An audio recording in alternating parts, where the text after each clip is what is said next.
Audiolibros en 15 minutos. Suscríbete al canal y explora un nuevo libro cada día. Kevin Mitnick creció con un interés por la magia y la manipulación. Nacido el 6 de agosto de 1963, Kevin Mitnick era hijo único criado principalmente por su madre, Shelley Mitnick. Vivieron una vida itinerante en el sur de California, mientras Shelley buscaba trabajo y se enredaba en una serie de malas relaciones. El movimiento constante hizo que Kevin no tuviera muchas oportunidades de hacer amigos. Además, los novios de su madre tenían la mala costumbre de abusar de Kevin, lo que probablemente contribuyó al desarrollo de su actitud antiautoridad. Kevin logró sacar buenas notas en la escuela y sobresalió en los deportes, pero su imaginación fue capturada por una actividad extracurricular, la magia.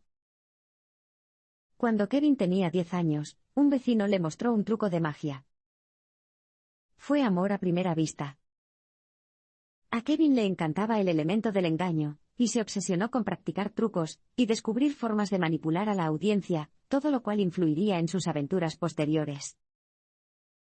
Cuando tenía 13 años, a menudo se podía encontrar a Kevin en la librería de supervivencia, hojeando las páginas de The Big Brother Game, una guía paso a paso sobre cómo acceder a los registros de propiedades de las personas, su historial de conducción e incluso los detalles de sus cuentas bancarias. Estas eran técnicas que seguirían resultando útiles a medida que Kevin se adentrara en el mundo de la ingeniería social. Como aprendería el joven Mitnick, la ingeniería social es el arte sutil de manipular a las personas para que hagan lo que tú quieres. Y la primera clave es generar confianza. Supongamos que quiere llamar a una empresa y obtener información específica. Parecerás más confiable si utilizas la terminología y la jerga correctas, es decir, las palabras y frases que utilizan todos los demás miembros de la empresa. Con esta técnica, Mitnick pudo coger un teléfono y, al decir las cosas correctas, obtener registros e información personal de amigos, profesores e incluso de personas que nunca había conocido. Puede parecer poco probable, pero funcionó la mayoría de las veces. Y todo esto fue antes de su 17º cumpleaños.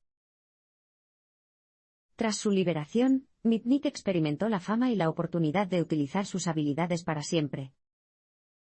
Mitnick encontró una nueva vida después del juicio. Todo comenzó con una carta del senador estadounidense Fred Thompson en la que invitaba a Mitnick a participar en una audiencia en el Senado sobre la protección del gobierno de los Estados Unidos contra los ciberataques. Mitnick accedió a testificar y a ofrecer su pericia, y poco después fue bombardeado con solicitudes de conferencias similares. Obviamente, dado que ya no se le permitía ni siquiera revisar su correo electrónico, esto le ofrecía una gran oportunidad de utilizar sus conocimientos de informática para ganarse la vida. Rápidamente recorrió empresas, agencias gubernamentales, grupos de expertos y programas de noticias de televisión, diciendo lo que pensaba y ofreciendo consejos. El productor y director de Hollywood J. Abrams, que apoyó activamente el movimiento Liberen a Kevin, incluso le dio un cameo en su programa de televisión Alias. Irónicamente, su personaje no era un hacker, sino un agente de la CIA.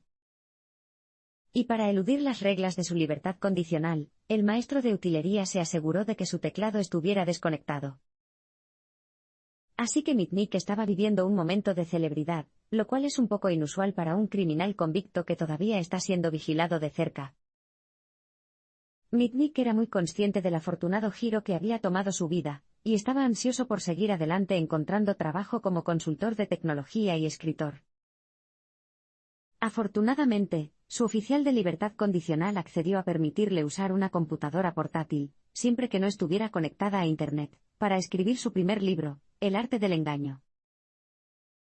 El libro se convirtió en un éxito de ventas instantáneo en 2002, incluso en Polonia, donde superó a un libro del Papa Juan Pablo II, nacido en Polonia.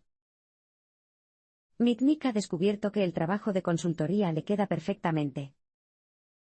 Le permite hacer aquello para lo que ha pasado toda su vida entrenándose, hackeo ético. Empresas de todo el mundo pagan a Mitnick para que piratee sus sistemas y les asesore sobre cómo mejorar sus medidas de seguridad. Es un sueño hecho realidad. Mitnick comenzó su vida como hacker a principios de la década de 1980, cuando todavía era un adolescente. La década de 1980 fue el momento perfecto para explotar el mundo digital. Los registros digitales eran cada vez más populares, pero los sistemas de seguridad seguían siendo bastante simples. Pero antes de dedicarse a las computadoras, Mitnick intentó averiguar hasta dónde podía llegar con una simple llamada telefónica. En una ocasión, llamó al Departamento de Vehículos Motorizados de California, DMV, y obtuvo acceso a todos los archivos que quería. Todo lo que tenía que hacer era llamar a las oficinas, y hacerse pasar por un oficial de policía. Naturalmente, el empleado del DMV le pidió su código de solicitante, que era exactamente el tipo de terminología específica que Mitnick necesitaba. Ahora podía llamar a la estación de policía local, haciéndose pasar por un representante del DMV, y pedir que le confirmaran el código de solicitud de un oficial en particular. Mitnick simplemente inventó un código en el acto, y la persona de la estación de policía corrigió su error dándole el código correcto. Era tan fácil como eso. Ahora podía volver a llamar al DMV y acceder a cualquier dirección, número de matrícula o historial de conducción de cualquier persona en el estado de California. Sin embargo, no pasó mucho tiempo antes de que Kevin tuviera su primer encuentro con las autoridades. Lo que lo metió en problemas fue su intento de conseguir una cuenta falsa de administrador de computadoras en una empresa de investigación donde trabajaba el padre de su amigo. Todo salió bien durante un tiempo. Usó la cuenta del padre para eludir el pésimo sistema de seguridad. Una vez que estuvo en el sistema, accedió fácilmente a una cuenta de administrador.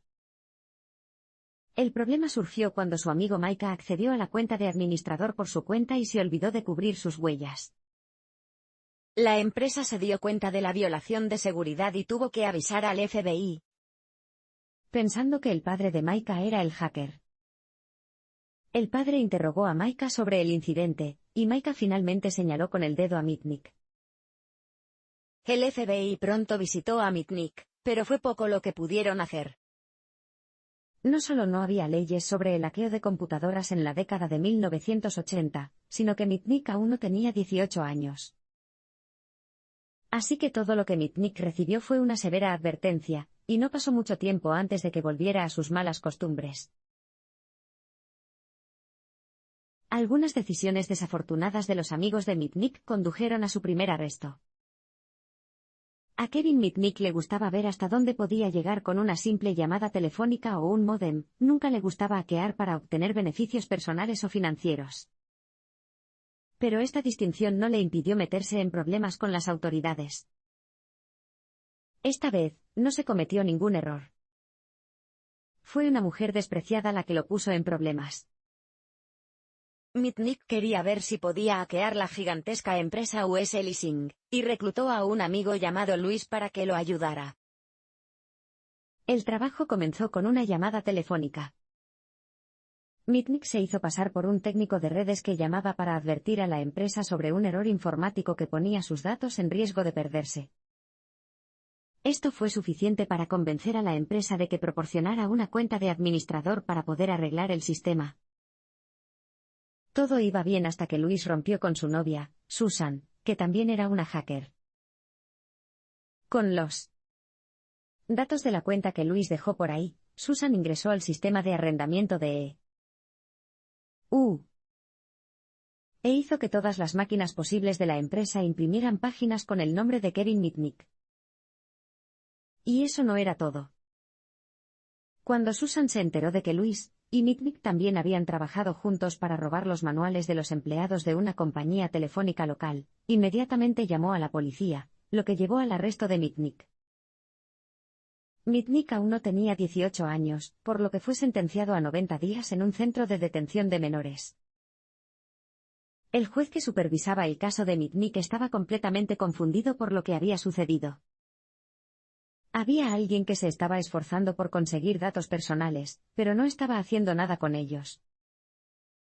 Dado que hackear por el mero placer de hacerlo era algo inaudito a principios de la década de 1980, el juez supuso que Mitnick se estaba beneficiando de ello de alguna manera.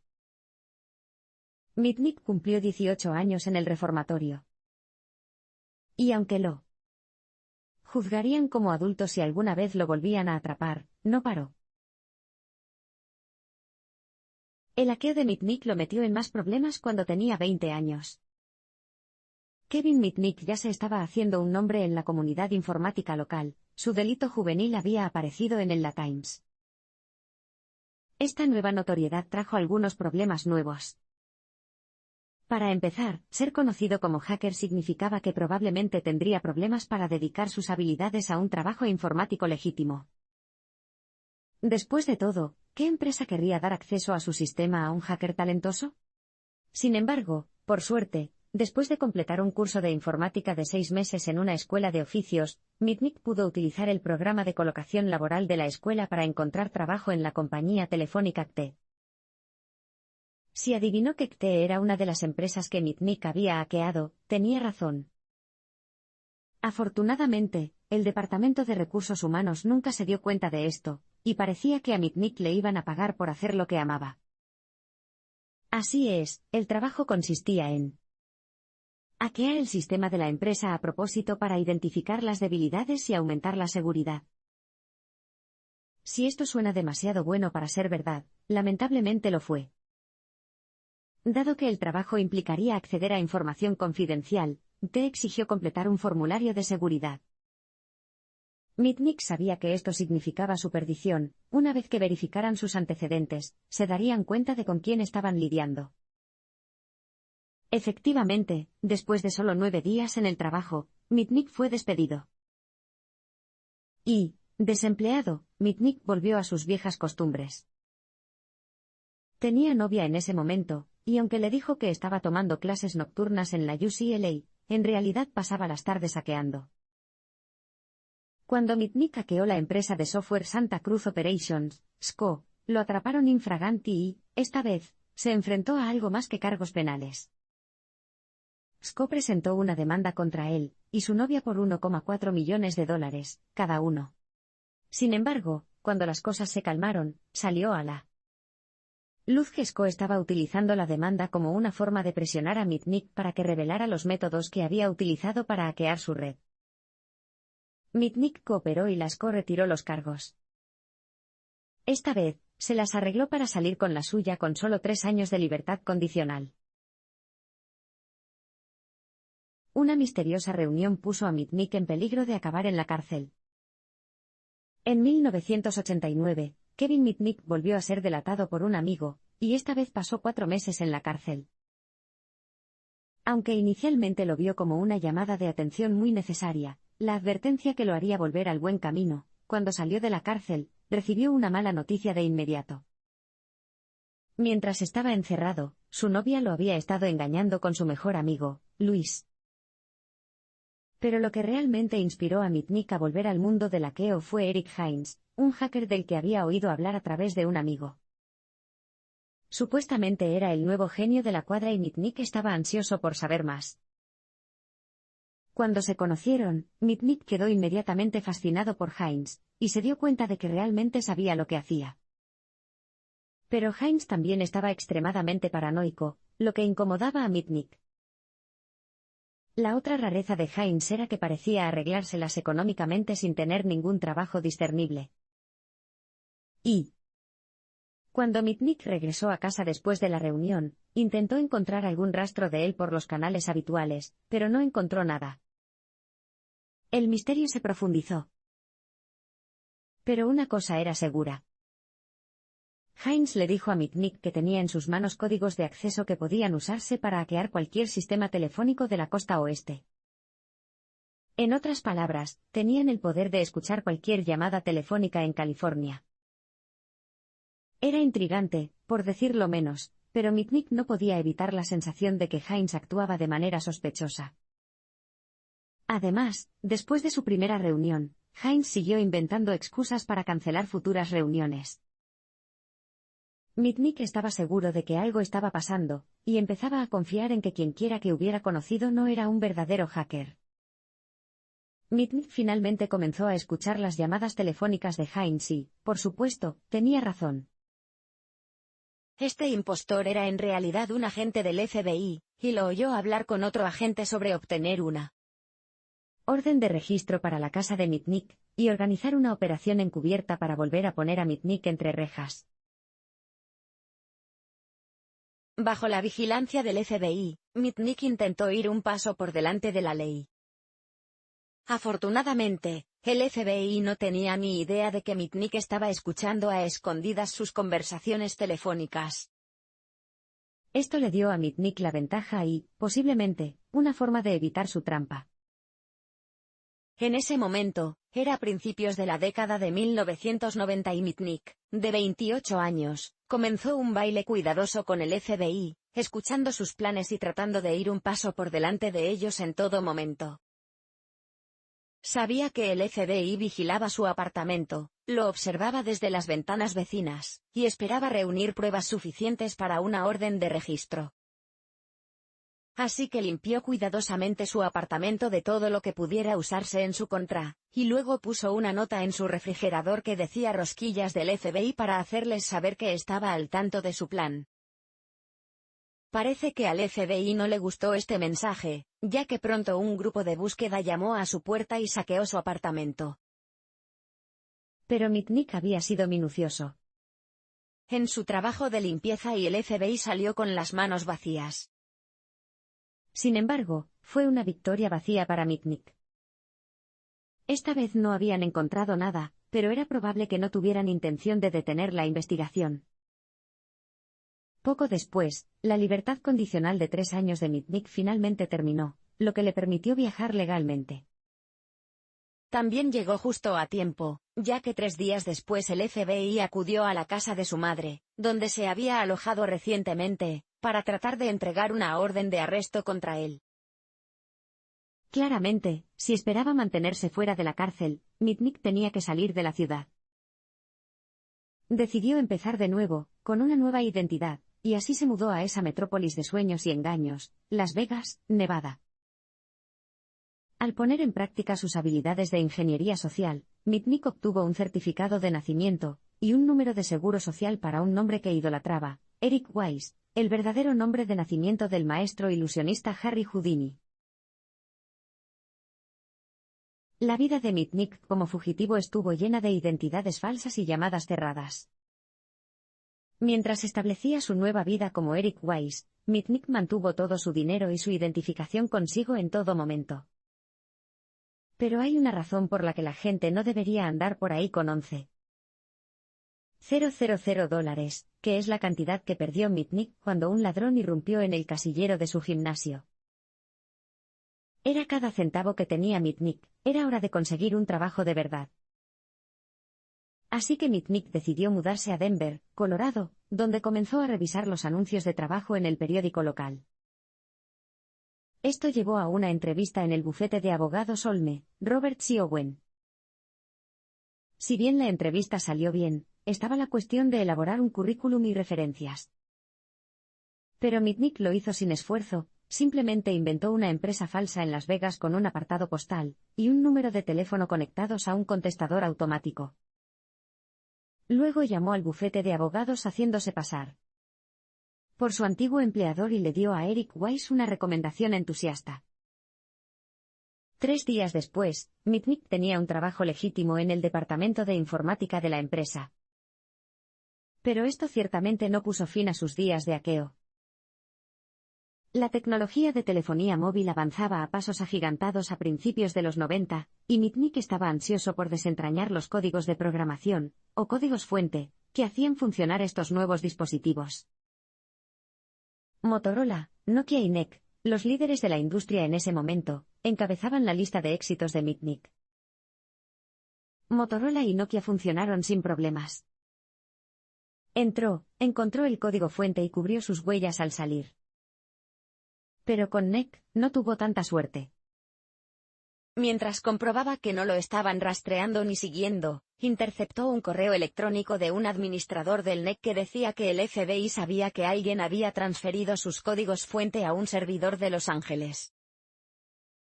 Esto era exactamente lo que Mitnick acababa de lograr. El corazón de Mitnick se aceleraba. El FBI seguía su pista, y si quería mantenerse fuera de la cárcel, tendría que tomar mejores precauciones. Las cosas empezaron a ir cuesta abajo para Mitnick después de que lo despidieran de su trabajo en Denver. A principios de 1994, Mitnick disfrutaba de su nuevo trabajo en el bufete de abogados de Denver. No sabía que estaba a punto de llegar a un final abrupto.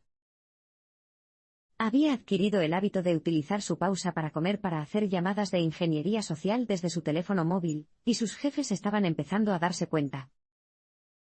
Creían que Mitnick utilizaba el tiempo de la empresa para realizar trabajos de consultoría externa.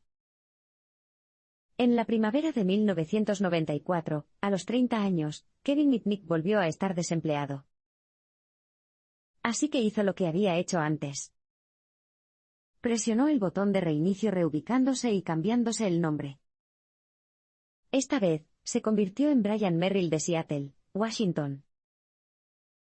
Mitnick no tuvo problemas para encontrar trabajo en la floreciente industria tecnológica de Seattle, pero su vida como prófugo de la ley empezaba a afectar su psique. Su paranoia había empeorado tanto que un helicóptero que sobrevolaba su cabeza podía provocar un ataque de pánico.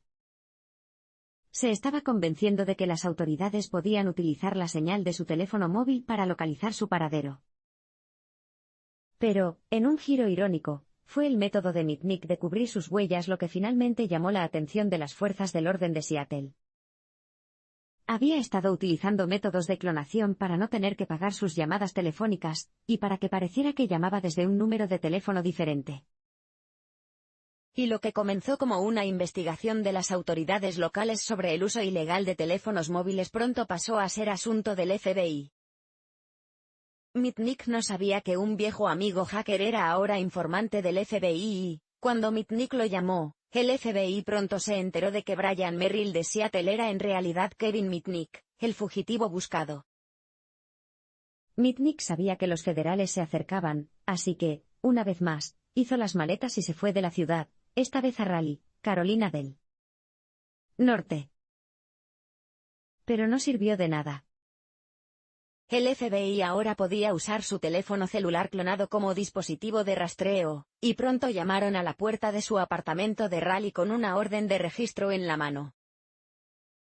Mitnick esperaba que su identidad falsa se mantuviera, pero los agentes encontraron lo que buscaban. En una vieja chaqueta de esquí que no se había puesto en años había una vieja nómina con el nombre de Kevin Mitnick estampado justo en la parte superior.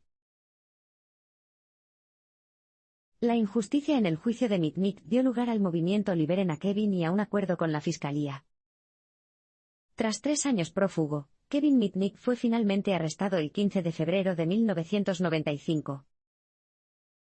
De pie en un tribunal de Carolina del Norte para escuchar los cargos que se presentaban en su contra, Mitnick se dio cuenta de que los federales lo perseguirían con todo lo que tenían.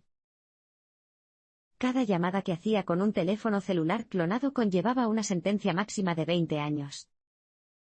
Y como tenían registradas 23 llamadas, se enfrentaba a 460 años de cárcel. Mitnick nunca había cometido un crimen violento, pero los federales querían convertirlo en un ejemplo, y sentar un precedente que sembrara el miedo en los corazones de otros hackers. Además del fraude con teléfonos móviles, lo encontraron en posesión de 20.000 números de tarjetas de crédito, y secretos comerciales por valor de miles de millones de dólares, como los códigos fuente de las compañías de telefonía móvil. Sin embargo, Mitnick nunca había intentado sacar provecho de esta información. Para él, esa información era una especie de trofeo. Pero esto no parecía importarles a las empresas que Mitnick había hackeado. Exigieron $300 millones en concepto de daños y perjuicios. Los fiscales trataron a Mitnick como a una especie de supervillano, y el juez incluso le negó a Mitnick el derecho a una audiencia de libertad bajo fianza. Esto sorprendió al abogado defensor de Mitnick, ya que nunca había oído hablar de un caso anterior en la historia de la ley estadounidense que no incluyera una audiencia de libertad bajo fianza. El juez también negó el derecho de Mitnick a revisar las pruebas en su contra, ya que eso significaría que estaría cerca de una computadora. Las personas que estaban fuera de la sala del tribunal también se sorprendieron por el trato que estaba recibiendo Mitnick. Rápidamente se lanzó la campaña Liberen a Kevin. Se hicieron pegatinas y aparecieron artículos de noticias por todas partes para protestar por la injusticia. Y parece que los manifestantes y los artículos a favor de Kevin marcaron la diferencia porque, muy pronto, se llegó a un acuerdo de declaración de culpabilidad mucho más amistoso. Los daños se reducirían de $300 millones a